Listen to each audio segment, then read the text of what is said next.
This clip is brought to you by SaveWithConrad.com. Let's talk about some other news and notes as we head into the show.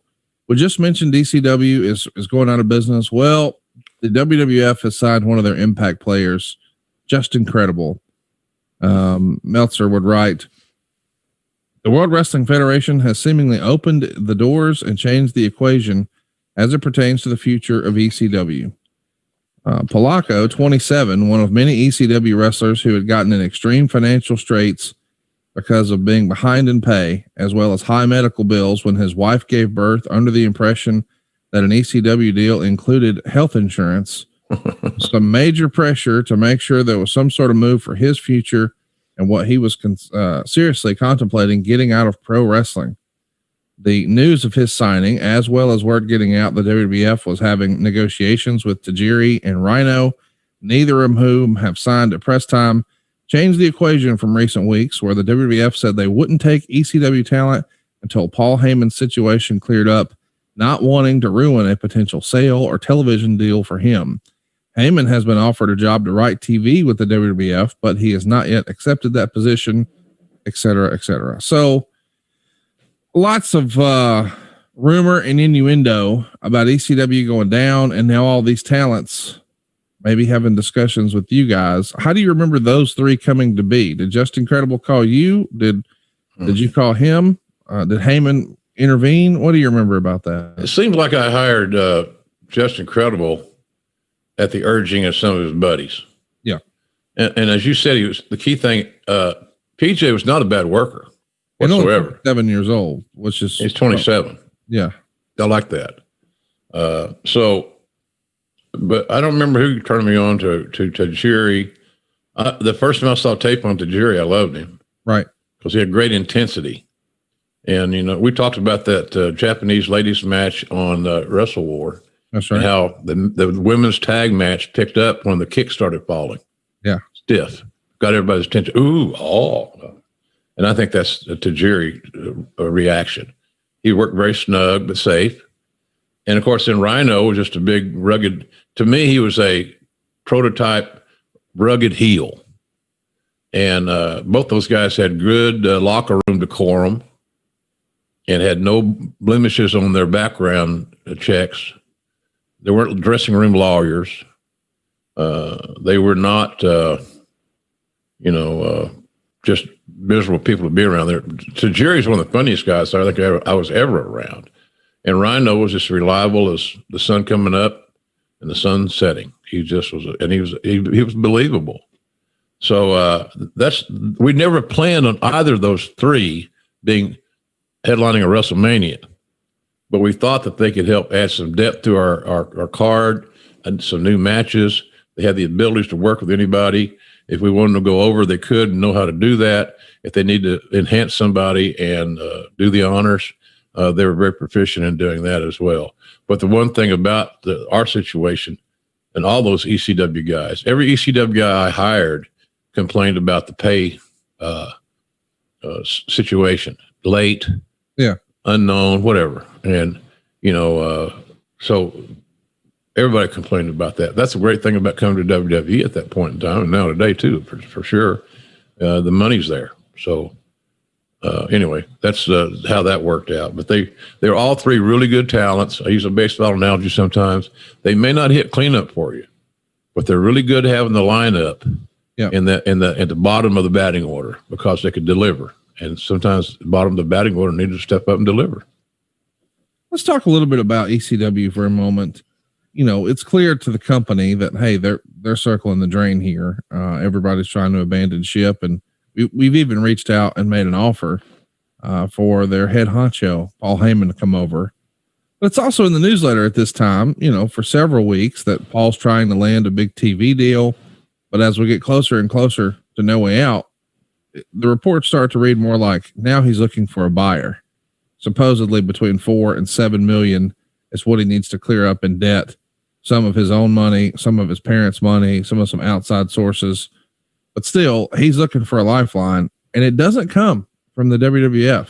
Was there ever any discussion about, hey, let's just buy these guys outright? there was discussion, but was it serious discussion? I would say no to that one, because we knew the dire straits that unfortunately Paul was in financially, and we figured that the logical conclusion in his story, in his case, was bankruptcy. Right. And at that point in time, if that occurred, and I think it did, we were prepared to buy the assets, which included the library, out of bankruptcy court or in bankruptcy court. So no, not really. You know, we've been helping Paul. Right. I think we paid Paul $50,000 a month because it came out of my talent relations budget.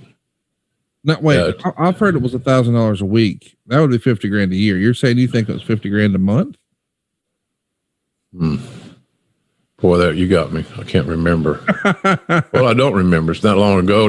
It sounds like a lot of money, but in the big picture, the big scheme of things, it really wasn't. Yeah, I think it was. That $50,000 a month number sticks out, but I may be wrong on that too. In any event, here's the bottom line of the story without doing all the math and getting all fucked up about was it this, was it that? Not you, but just in general. Yeah. You know, shit, man. We were helping them. Right. They were getting he was getting a regular check to try to keep his doors open longer, so that if he did indeed have a legitimate buyer, that he had more time to negotiate a deal.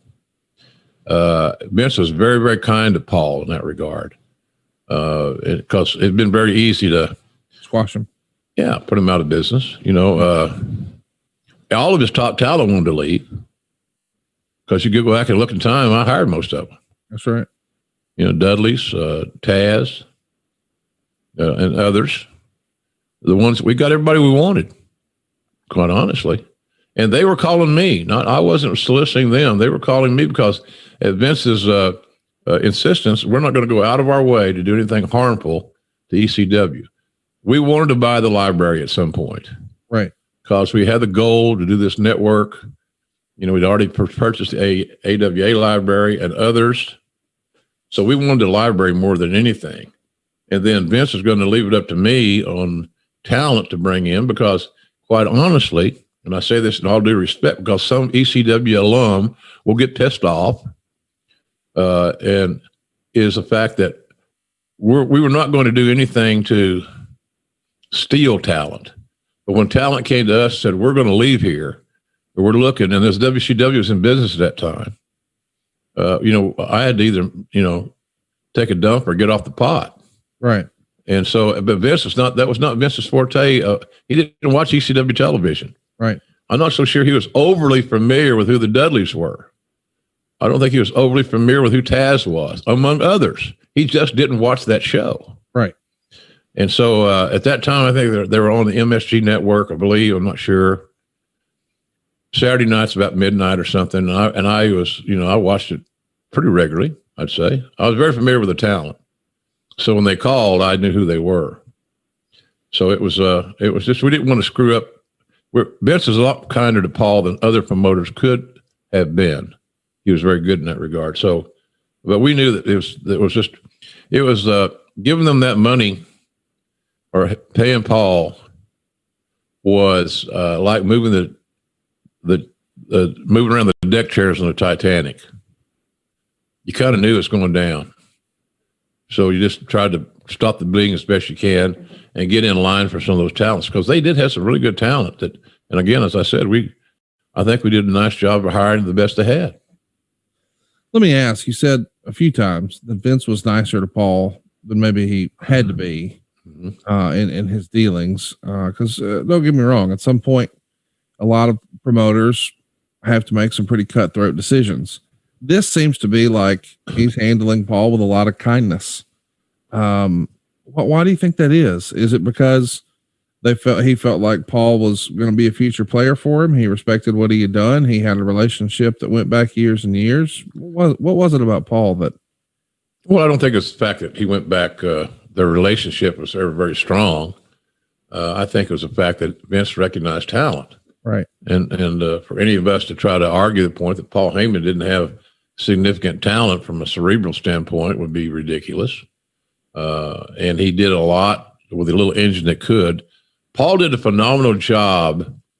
I I don't want to say brainwashing because that's so extremely negative, but something motivating, whatever you want to say. But even to this very day, I listen to Busted Open on a regular basis because I like the guys that are on it, Dave LaGreca and Bubba.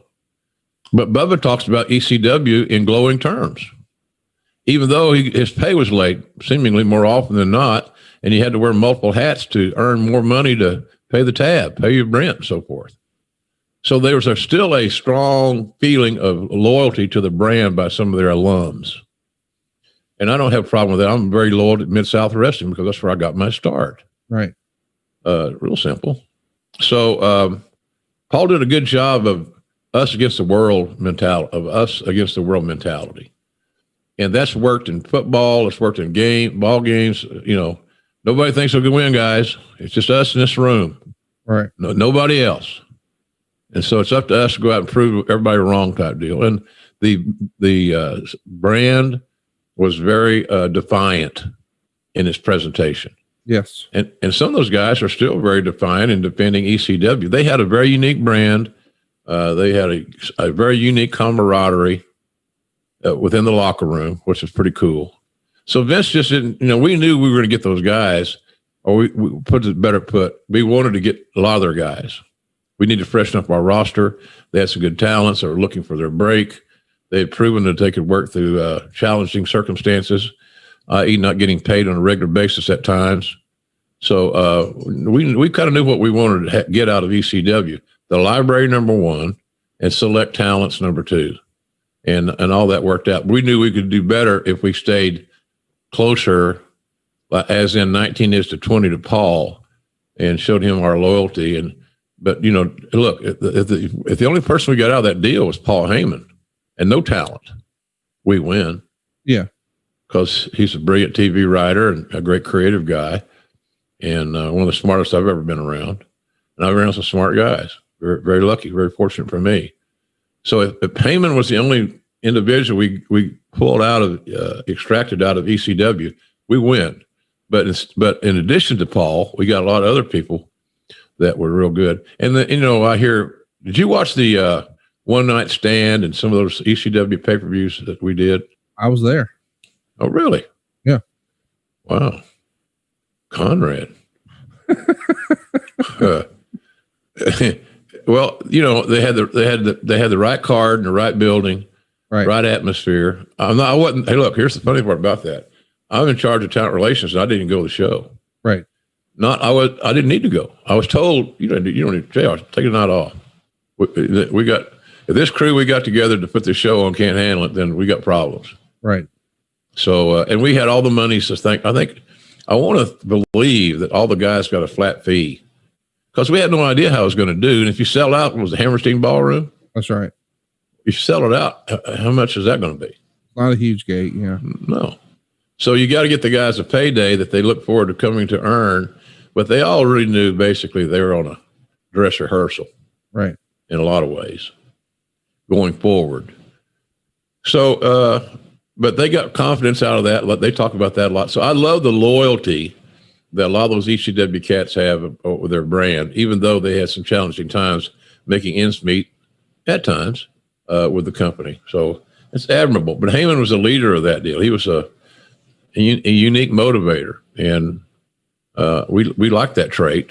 But it was obvious that he was very creative. I mean, my God, I knew that since I put him on his first announcing job on national TV, WCW, back in the late '80s.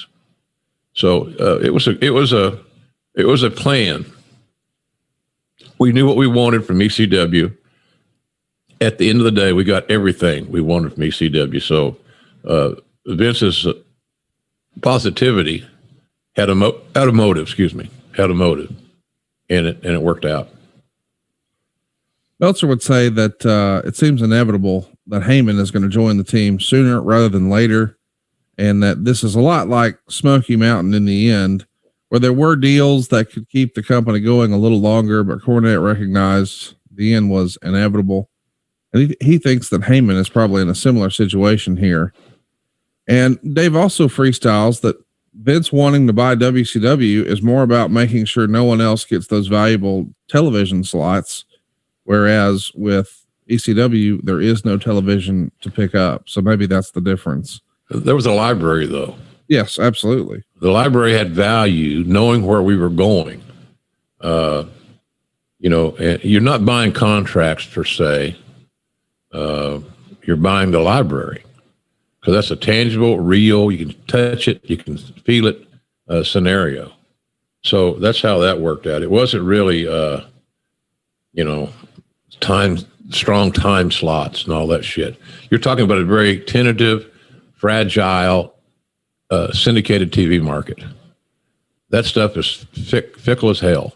You could be here today, you could be in prime access on some local indies against Jeopardy or Wheel of Fortune or whatever it may be, you know, or you could be on some isolated U at midnight on Saturday night. So the library was what we were really interested in, and because again, Vince didn't have the product knowledge at that time on the positives and the negatives of the talent because he did not watch the show. So, you know, he didn't know Joey Styles is the commentary solo, you know, and we hired Joey Styles at some point, who I thought was not managed well, but I thought Joey's a really good broadcaster. So that was the deal there. It wasn't time slots as much as it was, and I think Milch was wrong on that one, but it was the library in general was what we had our eye on. Hey, it's Conrad Thompson. Thanks for checking out the podcast here on YouTube. Be sure to hit the subscribe button and the notifications bell so you get a notice anytime we upload some new content. And go save yourself some money right now. If you're in a 30-year loan or you have credit card debt, it's not a matter of if I can save you money. It's a matter of how much. Find out right now for free at SaveWithConrad.com.